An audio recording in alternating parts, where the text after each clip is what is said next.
우리들의 인생은 외롭다. 삶은 어차피 외로움 속에서 이루어진다. 대통령도 외롭고 국무총리도 외롭다. 마누라 역시 외롭고 남편도 외롭다. 사람들은 그렇게 때로는 외로움을 삼키며 산다. 고독은 누구나 운명적으로 감당해야 하는 삶의 조건인지도 모른다. 화려하고 잘생긴 영화배우도 외롭고 번당 거리에 서 있는 교통순경도 외롭다. 인간은 살아가면서 고독감과 외로움을 느낀다. 외로움을 피하려고 하면 더욱 외로워지는 게 우리 인생이다. 외로움을 극복하려면 외로움에 익숙해지는 수밖에 딴 도리가 없다. 얼마 전 신문을 읽으니 불란서 파리에는 한 집 건너 복신이라고 한다. 그 사람들은 배우자 없이 혼자 살면 외롭지만 자유가 더 좋아 결혼은 안 한다고 한다. 차라리 고독한 자유를 즐기면서 산다는 것이다. 한국도 이와 비슷한 사회 모습으로 변질되어 가는 걸 보게 된다. 옛날엔 가족이 3대가 한 지붕 밑에서 살면서 가장의 권위와 채통을 지키면서 손자 손녀들의 재롱도 받고 살았으나 요즘 가족은 핵가족화로 분해되어 모두들 뿔뿔이 흩어져 살고 있다. 200년 전에 살았던 미국의 프랭클린이라는 사람은 그래도 딸을 둔 부모는 낫다고 했다. 아들은 결혼과 동시에 자식을 잃어버리지만 딸은 마음만이라도 부모 곁을 떠나지 않고 고분하게 부모를 섬겨서 좋다는 것이다. 결혼하고 나면 처자식에 빠져있는 아들보다는 부침성 있는 딸이 낫다는 말이다. 18세기에도 지금이나 마찬가지로 사람 사는 양태는 별반 다르지 않았는가 보다. 아들, 딸들이 시집 장가를 가버리고 나면 늙은 내외만 발랑 남는다든가 아니면 한쪽 배우자가 없는 사람은 혼자서 남은 세월을 살아야 한다. 자식들은 가끔가다 효를 합례하고 전화라도 하고 1년에 한두 번 명절에나 보게 되지만 늙은 부모는 그것도 고마운 마음으로 감지덕지 해야 한다. 노인들은 복백처럼 중얼거린다. 키울 때 자식이지 키우고 나면 다 그만이라는 것이다. 이건 엄연한 진리라고 생각하면 마음이 편해진다. 지금의 노년 세대도 부모님한테 만족하게 효도를 한 사람이 얼마나 되겠느냐 말이다. 인생은 그렇게 섭섭하게 흘러가게 마련이다. 늙으면 어차피 이런저런 서러운 일들이 많아진다. 어느 통계에 의하면 오순도순 금슬좋게 산 사람일수록 한쪽이 먼저 죽고 나면 남은 사람도 시들시들하다가 얼마 안 있어 따라간다고 한다. 특히 부부금슬이 유달리 좋은 사람일수록 이런 현상이 많다고 하니 금슬 좋은 것도 탈이라면 탈이다. 둘이서 오래 살다가 남자가 먼저 죽으면 그래도 좀 괜찮은데 여자가 먼저 죽으면 혼자 남아있는 남자의 초라하고 처량한 모습은 주위 사람들을 보기 딱하게 만든다. 양쪽 모두 건강하게 살다가 비슷한 시기에 같이 간다면 얼마나 복받은 사람이련가. 우리 인생은 어차피 외롭고 고달프지만 늙으면 더욱 외롭고 쓸쓸해지는가 보다. 개구리의 우화가 생각난다. 개구리 부부가 살고 있었다. 어느 날 개구리 아내는 알을 잔뜩 낳고는 떠나가 버렸다. 남편 개구리는 알들을 입에 가득 넣고 그 알들을 혼자서 키우기 시작했다. 알들을 입에 넣은 개구리는 먹을 수도 노래를 부를 수도 없었다. 노래도 안 하고 먹지도 안 하는 것을 본 친구 개구리들은 재미가 없다고 하면서 하나씩 떠나기 시작했다. 남편 개구리는 어느새 외톨이가 되었다. 남편 개구리는 알들이 부화를 하게 되면 이 외로움도 사라질 것이라고 믿었다. 귀여운 새끼들하고 오순도순 살면서 아빠로서 대장 노릇도 할 수 있고 외롭지도 않고 더욱 재미있게 살 것이라고 철석같이 믿었다. 개구리는 그때를 생각하면서 외로움과 불편함을 참고 견디었다.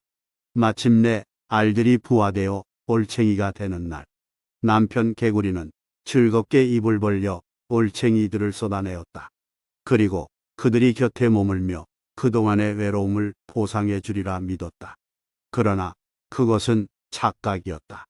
올챙이들은 개구리의 입 밖으로 나오는 순간 소리치며 모두들 바깥 세상을 향해 달아나고야 말았다. 아빠 개구리는 어이가 없었지만 붙잡을 수도 없었다. 남편 개구리는 다시 외롭게 홀로 남게 되었다. 늙어서 산다는 것은 이런 것인지도 모른다. 그러니 나이가 들수록 주위 사람들을 따뜻하게 사랑하고 좋은 친구를 사귀면서 낙천적으로 살 수 있다면 노인의 외로움이 조금은 덜할련지도 모르겠다. 나이가 들수록 혼자 지낼 줄 알아야 행복해진다. 외롭다고 아무나 만나서 고통받지 마라. 세상에는 잘해줘도 고마워하지 않는 사람이 대부분이다. 호의를 권리로 생각하는 게 인간이다. 그래도 혼자 집에 있는 시간만큼은 편안하고 행복하다. 젊었을 땐 친구를 만나면 마냥 좋았다. 나이 50 넘으니 내면을 가꾸는 게 더 중요한 것 같다. 이젠 모여서 철없는 얘기, 시시덕거리는 일도 피곤하다. 분위기 맞춰주는 것도 지친다. 내 돈 쓰는데 재미가 없다. 부질없이 신세 한탄하는 것도 별로다. 사람은 왜 불행해질까? 고독할 줄 모르기 때문이다. 언제부턴가 사람들이 피곤하다.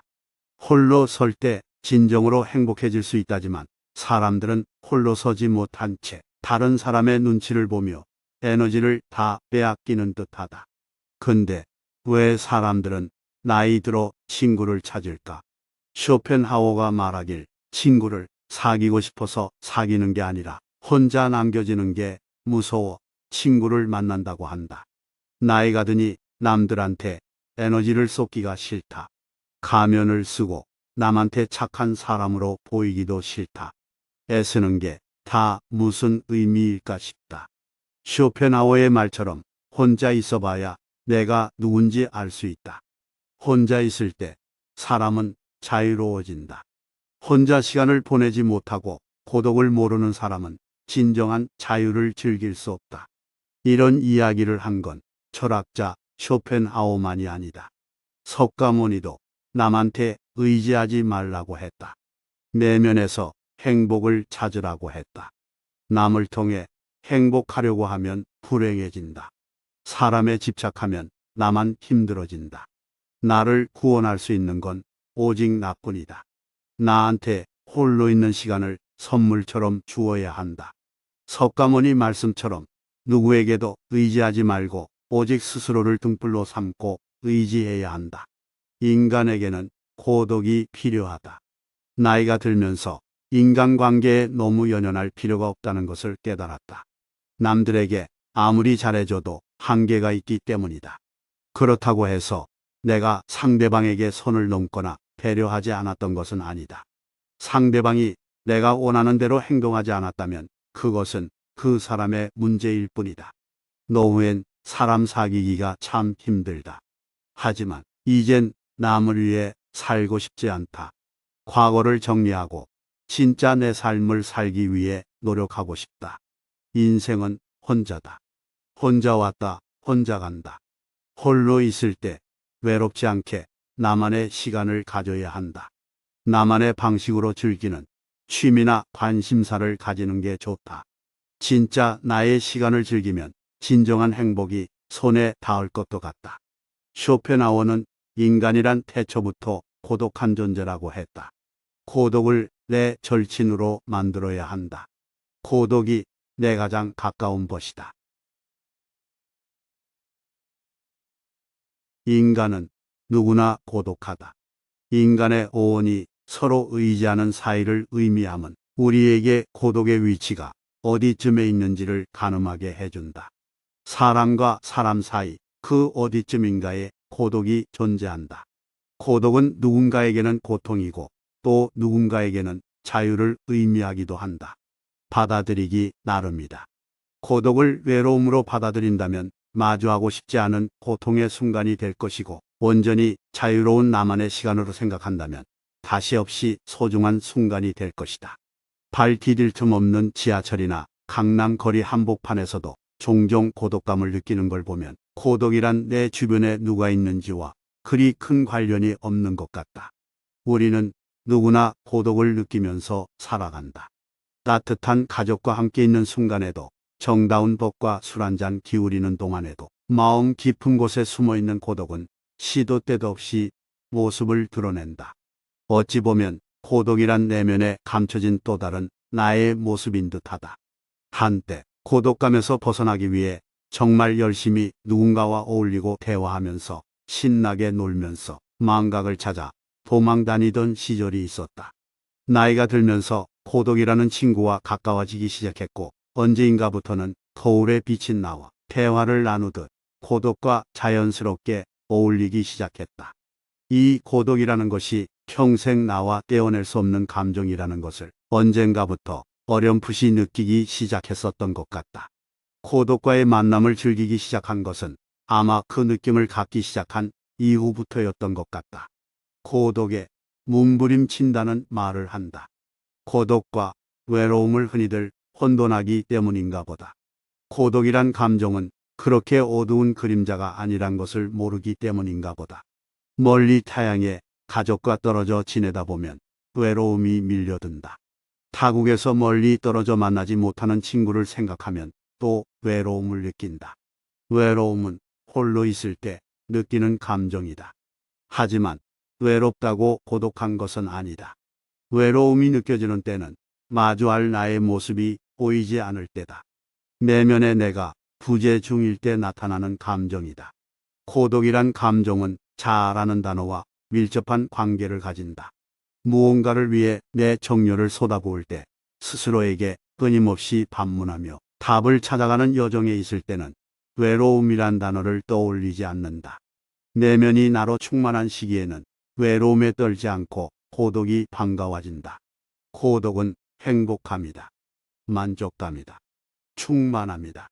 인생의 길을 잃어버린 느낌이 들 때, 내 존재에 대한 회의가 몰려올 때, 상실감으로 좌절해 있을 때, 고독이라는 단어를 떠올리기도 한다. 나의 자아가 흐릿해진 순간의 고독은 고통이다. 불안함이다. 삶의 걸림돌이다. 외로움이 나와 타인간의 사이에서 느껴지는 감정이라면 고독은 나와 나 사이에서 우러나는 감정이다. 그래서 고독을 피하고 두려워해서는 안 된다. 나 자신을 마주하기를 두려워해서는 안 된다. 내가 나 자신을 어떻게 받아들이고 다루고 있느냐에 따라 고독은 아주 다른 모습으로 나에게 다가온다. 그러니 고독과 긍정적인 관계를 가지기 위해서는 먼저 나 자신에게 관대해져야 한다. 내 삶이 긍정적으로 느껴질 때 고독도 즐거움을 느낄 수 있다. 완전한 고독이란 완전히 자유로운 기쁨 충만한 순간의 다른 표현이다. 누구에게도 방해받지 않고 온전히 나에게 집중할 수 있는 순간 말이다. 이런 순간을 고통으로 받아들이는 사람은 없지 않을까. 삶이 고독하다고 슬퍼하는 사람은 영원히 고통스러운 고독과 죽는 날까지 함께 해야 할 것이다. 엄청난 부를 이뤘다고 고독은 사라지지 않는다.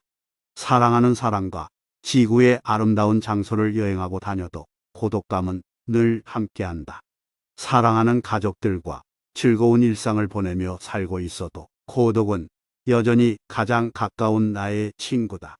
진정으로 고독해본 사람은 고독이 가져다주는 평화로움을 안다.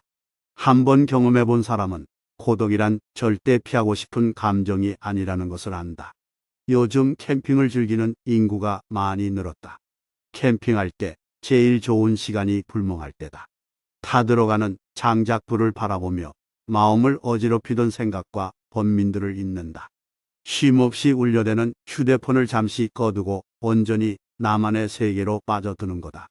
이렇게 캠핑을 통해 지친 일상에서 벗어나 재충전을 한다. 고독을 즐기는 시간은 캠핑할 때 불멍하는 동안의 느낌과 매우 유사하다. 불멍하면서 외롭다는 생각을 하는 사람은 드물다. 나 자신에 온전히 침잠하면서 내면의 대화를 나눔으로써 지쳐있던 마음이 힘을 얻고 다시 살아갈 의욕을 얻는 거다. 고독은 이렇게 나 자신과 직면하는 시간들을 의미한다. 그러니 자신을 사랑하지 못하는 사람에겐 고독은 불편한 진실이 될 것이고 자기 사랑이 충만한 사람에겐 행복한 순간이 될 수밖에 없는 거다. 고독과 친해지려고 노력하자. 고독을 좋아하게 되면 확고한 자아와 건강한 내면을 지닐 수 있게 된다. 고독을 즐긴다는 것은 나 자신을 사랑한다는 것과 같은 의미다.